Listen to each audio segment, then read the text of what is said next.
पुन्हा एकदा खरी बातमी खोटी बातमीकडे वळूयात. खरं तर सौंदर्य ही स्त्रीची ओळख आहे, मग ते बाह्य सौंदर्य असो अंतर्मनाचं सौंदर्य असो. आम्हाला अमृताजींच्या सौंदर्याचं रहस्य जाणून घ्यायचं आहे. म्हणजे केवळ योगा आणि स्किन केअर रुटीन हेच अमृताजींच्या सौंदर्याचं रहस्य आहे, ही खरी बातमी आहे की खोटी बातमी आहे?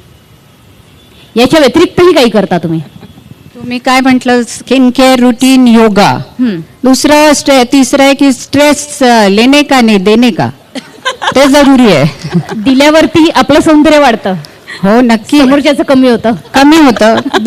देऊ पण नका, पण जर वेळ चालू तर द्या, घेऊ नका. आणि चौथी गोष्ट म्हणजे माझं एक फिक्स्ड फूड रुटीन पण आहे, ते मी फॉलो करते, इंटरमिटंट फॉलो करते.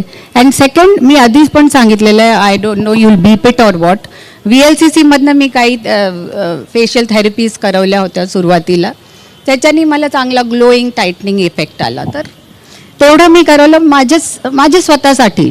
असं कोणी मला सांगितलं नाही, आणि कोणी सांगितलं असतं तर मी केलंही नसतं. I like to be well groomed in my own sense, best version of my self.